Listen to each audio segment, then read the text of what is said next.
So the office is mostly set up at this point. Of course, there are still a few things to do when it comes to wire management. I still need to find a home for the Synology because that can't stay there.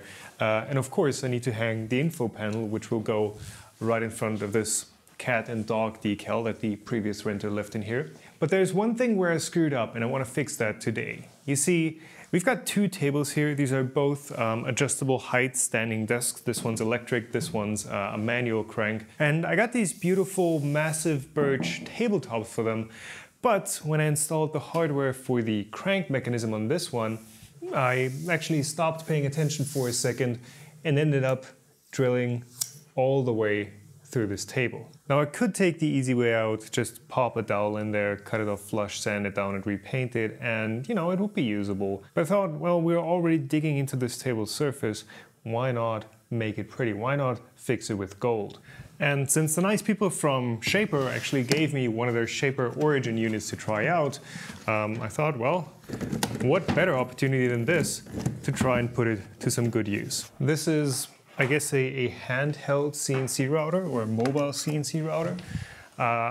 There's not really a good name for it because it doesn't fit into a category. It's not like it's just a regular router and it's not a CNC, it's somewhere in between. And I find the concept quite fascinating. So let me try and show you how it works, what the process is like, and you know, I'm gonna give you my opinion of where this thing fits in. I'll be making some inlays for these tables out of, well, softwood, oak laminate flooring, solid oak and oak plywood, as well as this tropical hardwood. This is Kumaro. This stuff is heavier than water. This is really solid. And because that's something that always comes up with the Shaper, I'll also be trying solid aluminum and I'll see how well it cuts that. So the basic idea of using the Shaper is that you use it kind of like a traditional router. You move it across your workpiece and you've got a cutter bit in here that cuts into your material. But instead of being all on you or using templates to follow with follower bits, etc., you're actually loading up what you want to cut onto the Shaper's computer. You can design a lot of things in the system itself, or you can download stuff off of platforms like Thingiverse or import your own designs. So for that to work, of course, the origin needs to know where its workpiece origin is and where the machine is in relation to that.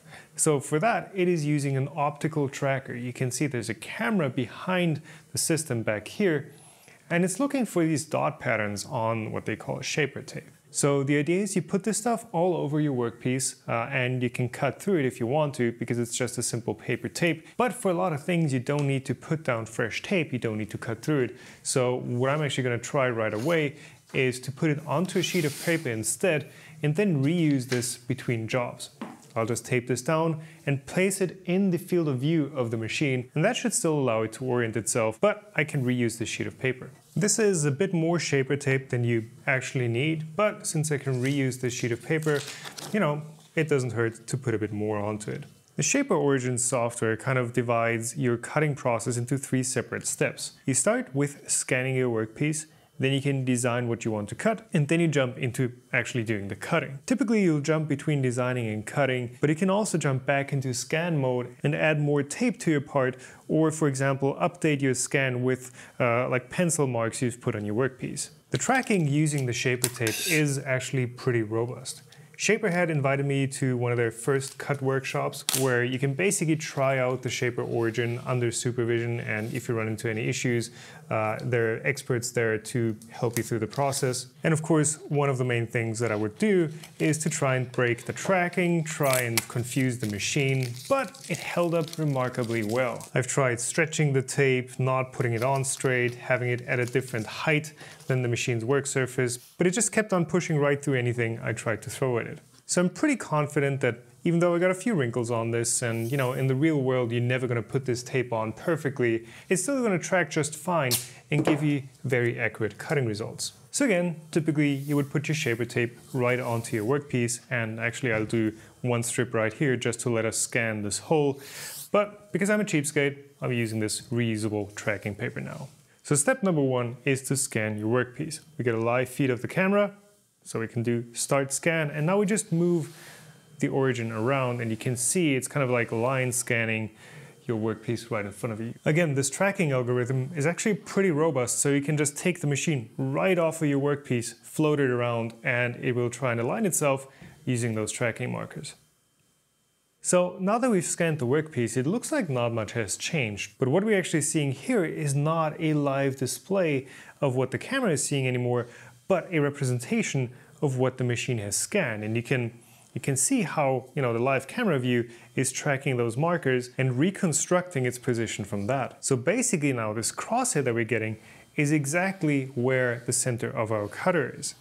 So when I center that over the hole that I drilled through the table, we can also see that the cutter is now physically aligned perfectly over that hole. So at this point we could start designing on the machine itself. And I've actually used that a lot, and I think that's the most powerful way to use the shaper. So we can go in, say we want to create a circle that is 20 millimeters in diameter, and then we can place it right over that hole. And then using the same shape, we can go in and cut out a pocket, and we can also cut a plug from the same design, like so.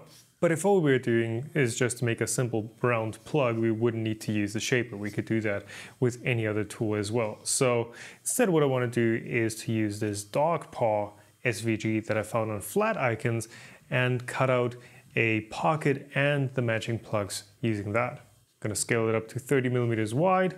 And then using the machine as a cursor, I can just place it wherever I want. So right now I've got a 6mm end mill in the collet, and it looks like that will just be small enough to cut out these shapes properly. They've also got different collet sizes, and I've asked them to send me the 1/8 inch one as well, because that's the one you're going to need to do some finer things. And to cut aluminum, you're not going to cut that with a 6mm end mill, but with this one you can basically use all the micro cutters that you might have for your Dremel or for some other micro CNC as well. To fill in the pocket, I'll be using this piece of oak. I think this would be called white oak. This is 10mm thick, and I'll leave it just a bit proud so I can sand it flush. So I'll be cutting 9mm deep in total. I don't want to do that cut in just one pass, so I'll be splitting it up into a cut of 4mm first, and then I'll do the full 9mm after. I'm also going to give it a 1mm offset so that we can do a finishing pass once we've hogged out most of the material. The shaper actually has a really nice feature for finding the length of your tool, where it just presses down onto your workpiece, just like that, and then it knows exactly where your surface is. And now we're ready to cut.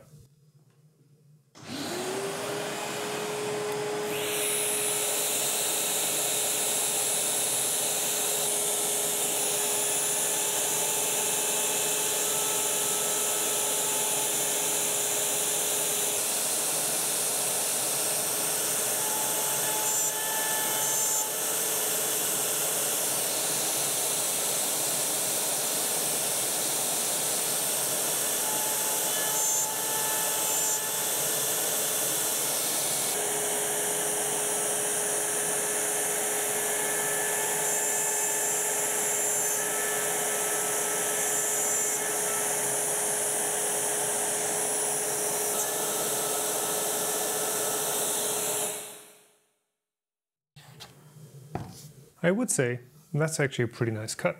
Okay, I've changed my mind. I think if I stick with this simple oak wood, it's too similar to the wood that's already in here, and it will look like it's just an attempt to make this thing invisible. But since I'm already doing an inlay, and it is that sort of fix it with gold idea, why not go with the contrasting red Kumaru wood? This stuff is more like a red-pink inside, and I think once I put a clear coat on this, it's going to look really good. The challenge with this now is that it is actually 21mm thick. Now I could go in and actually recut this pocket just a bit deeper. Because we've still got the shaper tape in place here, the machine will still know where it is, even though we've turned it off and back on in the meantime. But if I do go the full 21mm into this birch tabletop, then we will be running into the screw that threads into that center hole from the bottom.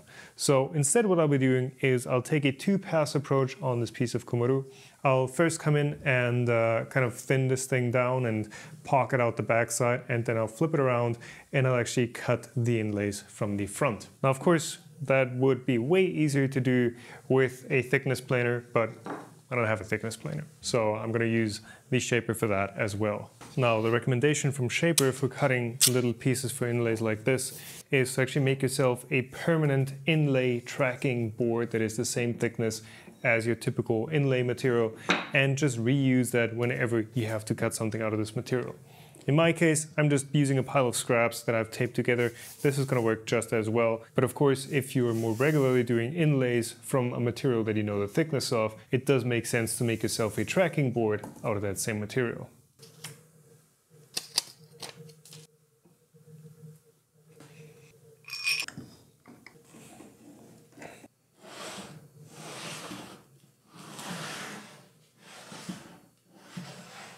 Next, I just want to create an outline around my workpiece and just leave a brim on the outside that is going to allow me to still have something to stick down. Now you can enable a grid, as you can see here, and align it to that, but I'll mill this out to taste anyways.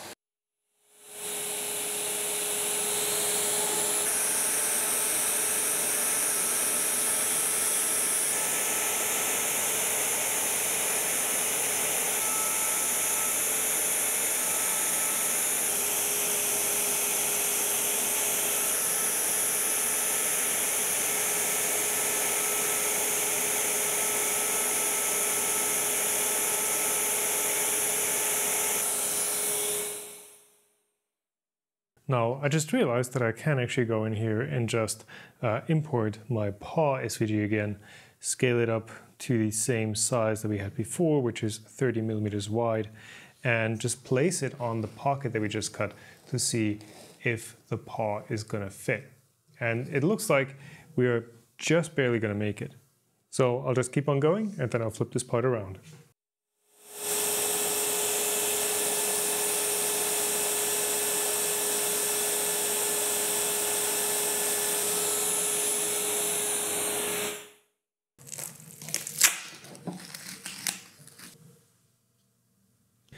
Now, I could cut the inlays with the 6mm bit that's in there right now, but I think that would just end up with me cutting through a lot of material that I don't actually need to cut through.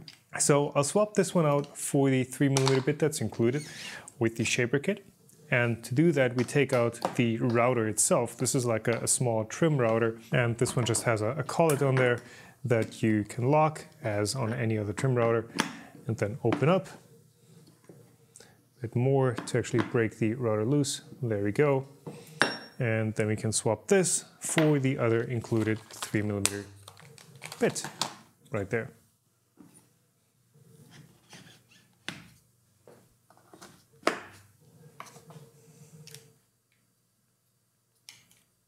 So now all I have to do is tell it this is now a 3mm size, and all the tool paths will automatically adapt to this new size. Now all we have to do is to do the Z touch to automatically register the new tool height, and we're good to go.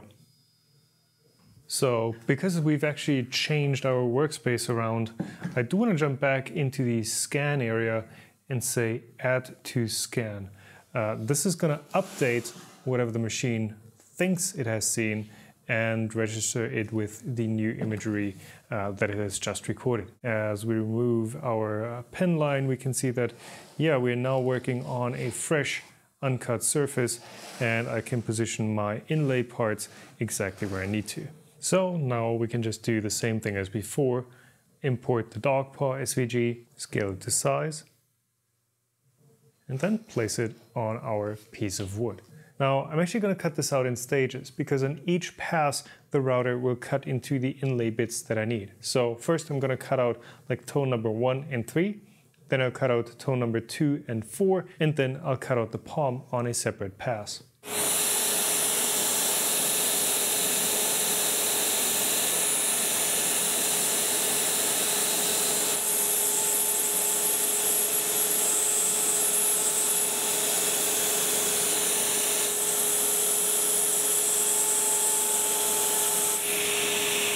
Gotta say, hardwood is just really nice to work with. Now all I need to do is to take a few more passes to make it all the way through.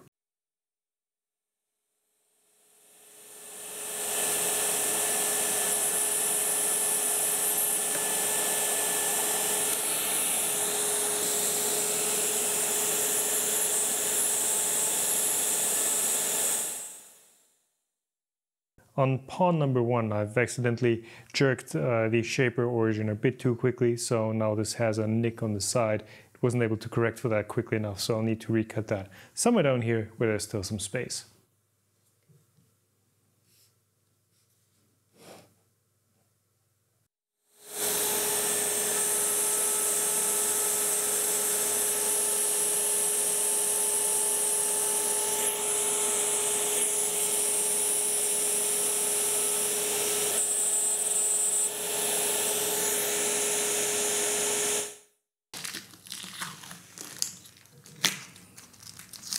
Wait a minute.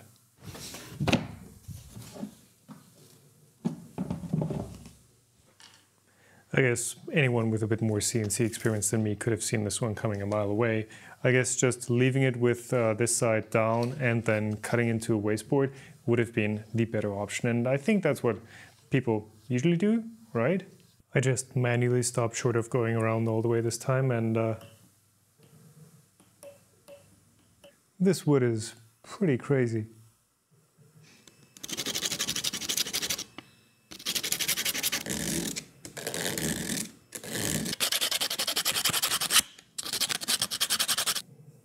Yep, that's gonna fit.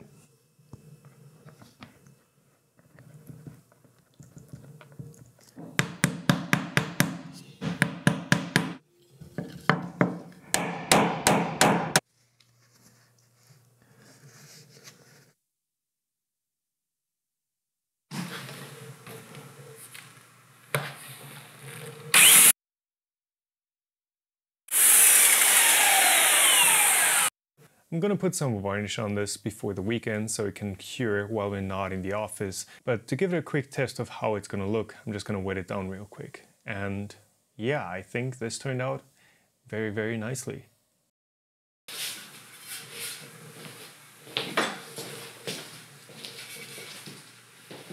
And while I'm getting set up in the studio to try and cut the aluminum, let me use this opportunity to talk about today's sponsor, Skillshare. For me, one of the most effective ways of learning things is actually trying to do them. Skillshare is an online learning community. So when you do go out and learn a new skill, you've got a huge number of classes to guide you through that learning process. And they do use that learning by doing principle where you'll actually get to apply your skill right away. You can take their classes at your own pace, whether that's just squeezing in a single lesson in your lunch break or taking a dozen classes on your day off. And if you have questions, you can talk to your classmates and fellow creatives right there on Skillshare. I'm thinking about giving my channel a makeover to maybe get away from it just being the, my name channel and having a proper logo and graphics. So I've been taking a bunch of classes on logo design on Skillshare, and because I'm a fan of geometric, perfectly arranged shapes, I've really enjoyed the Logo Design with Grids Timeless Style from Simple Shapes course by George Bohua. Of course, they've got courses on pretty much everything from cooking to CAD, and if you want to try it out, Skillshare are actually giving away 2 free months of Skillshare Premium for the first 500 people who click the link in the description box below to help you explore your creativity. After that, it's only about $10 a month. Thanks, Skillshare.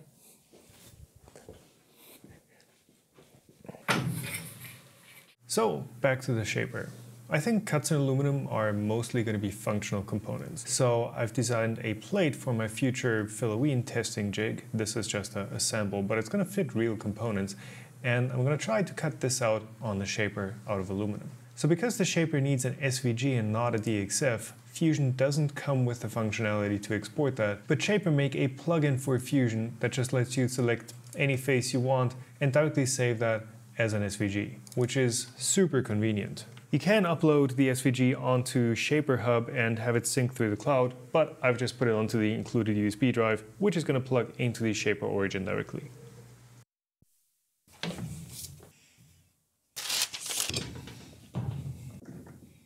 I'll be cutting my part right at the end of this piece of aluminum, and it's not recommended to have your tracking tape offset from your work surface, but I think this is still gonna work. At the very least, we can, try it and then measure in the shaper origin itself and see if it's detecting the dimensions of my raw stock correctly. And if it does that, I think we're good for making an accurate cut.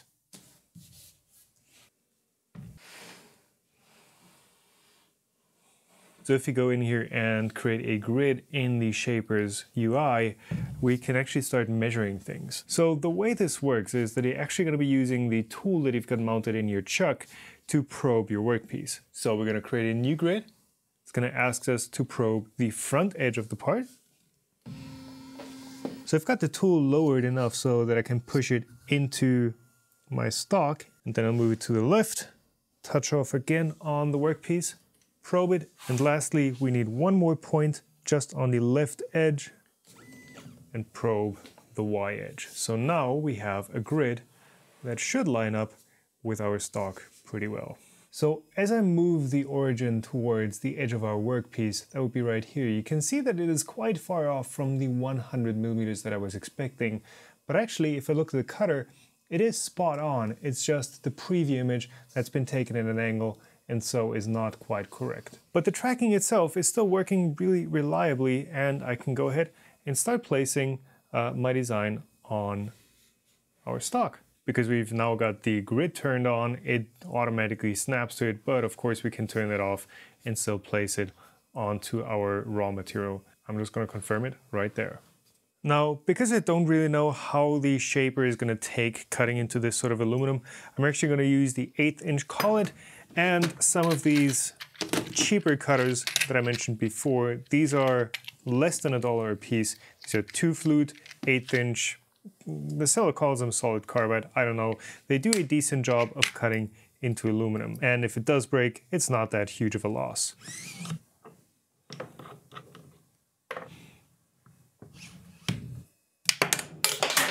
This is 4mm thick aluminum, so I think I'm just going to take 2 passes to make my way all the way through. But if you want to get a feel for what the cut is going to feel like, you can go ahead and say air cut, and you can trial run your cut without turning the spindle on and without actually taking away material. So this just gives you a feel of where the machine is going to be, how fast everything is going to be moving, etc.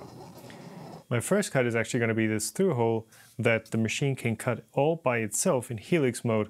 So you just hold down the machine in one place, you turn on the spindle and the vacuum, and in theory, if everything goes well, it just cuts its way through the material.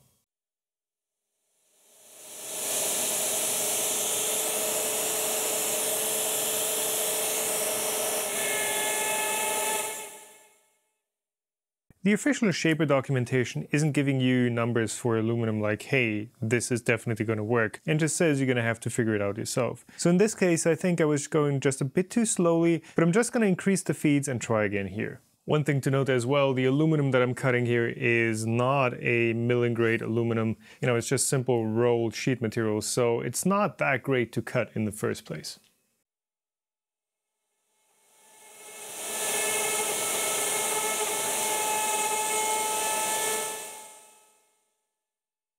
Nope, got chip weld again, but this really is just a cooling issue. I can feel the aluminum actually getting quite hot. You know what? I've also got these single flute cutters, and at the same chip thickness, it should make for a much slower cut, which I think is exactly what we need to introduce less heat into the material.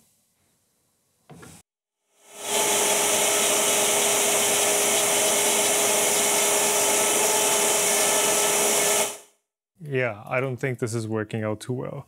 Now, these 2 holes were okay after I'd figured out the speed for the machine, but with this larger hole where you actually have to move the shaper origin around your workpiece, there are 2 things that make it really hard to use. First off, you can't really do cooling to these larger cuts where you have to do more than just a bit of cutting at a time. Whereas with a stationary CNC, you can just take a bottle of WD-40 or a coolant and just spray it in every now and then, or you actually have a misting coolant, which is, I guess, the better option. Here, to add some coolant, you actually have to take your hands off the machine, stop the cut, possibly turn off the vacuum, and then you can add a few drops of coolant into your cut, and then you have to reposition it and start your cut again. The other challenge is that you actually have to hold and move the shaper origin through the cut. And there are two things working against you. First, you actually have to hold it down well so that the cutter can do its thing.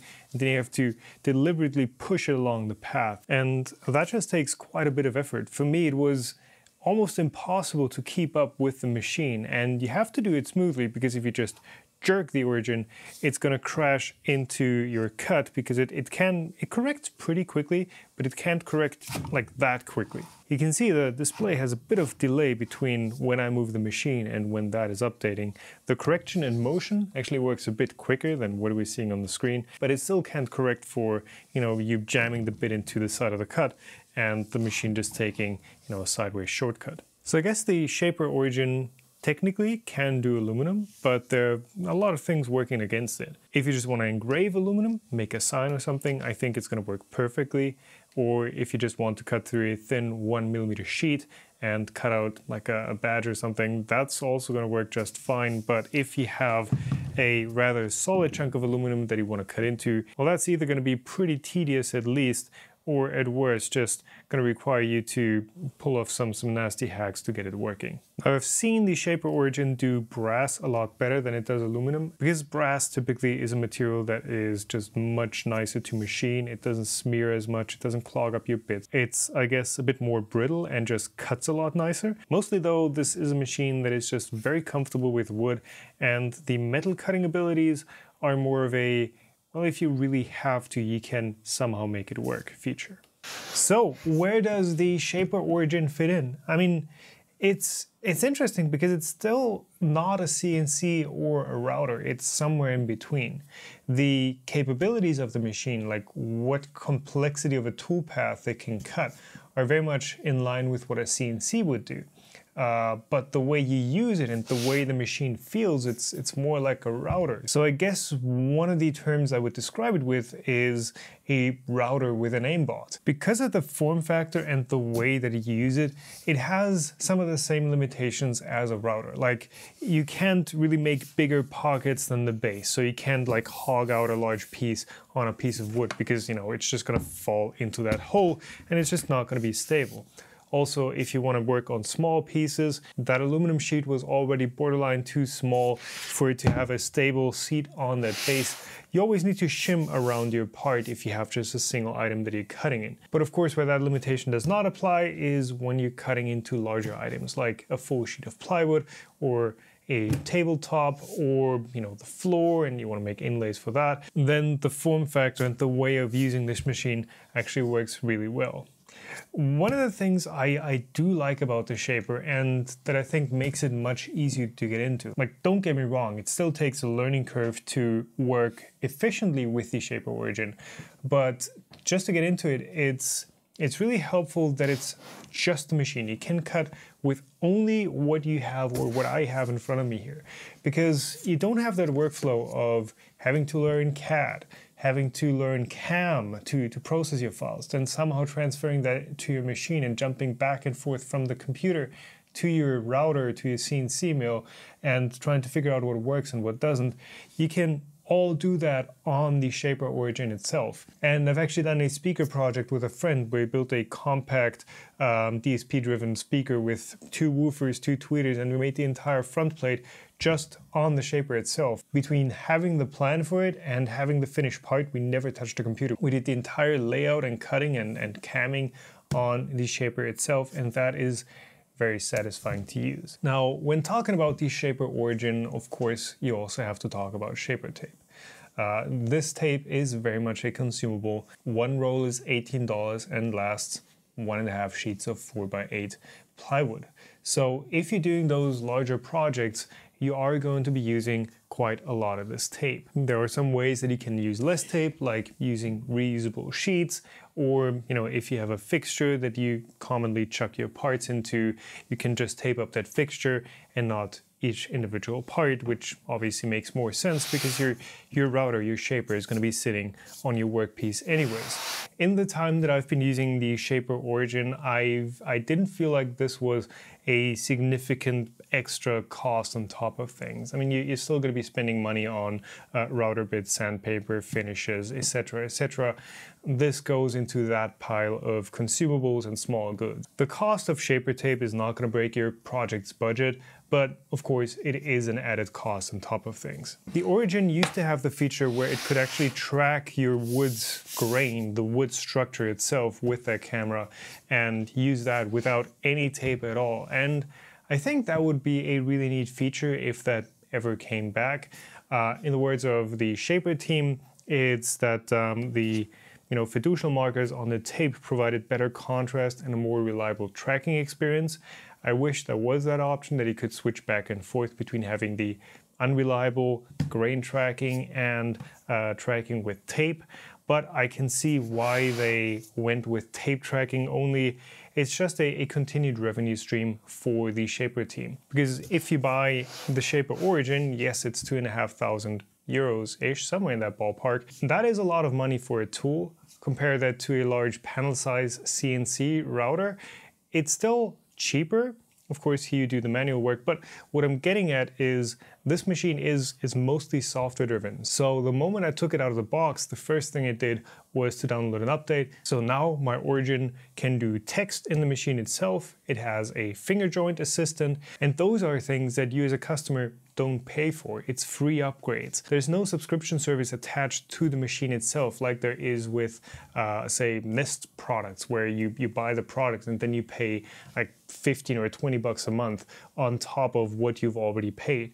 This tool is just always going to keep on working without a monthly subscriptions. So the way I see it is that, selling Shaper tape is really the only guaranteed revenue stream that the Shaper team has when people keep on using their machines. The alternatives of having a subscription service or doing what phone manufacturers do, where they just stop updating it and leave you with security flaws, or, make it so fragile that basically after 2 years it's guaranteed to have broken, I think that just doesn't work for a tool. And if you have a tool that's designed to break after 2 years, that's not a great look either. This mechanism here obviously is the one weak point of the Shaper, and I'm told that this has taken a lot of iterations to get it not just working, but also reliable. There are dust boots and covers and bearings that can stand up to the dirt and wear and tear that a machine like this is going to see. So, I'd rather have a machine that is solidly built and have a consumable that you have to buy, instead of having a machine that is just going to fail after 2 years. Having to replace or repair a machine like this out of warranty is going to cost you way more than you could ever accrue in costs for the Shaper tape itself. So even though this isn't the one-size-fits-all replacement, especially when it comes to cutting aluminum, I'm still going to have a lot of fun with this tool while I have it. If you have any project ideas for me, just leave them down in the comments below. This definitely isn't the last video that I'm going to be making on the Shaper Origin.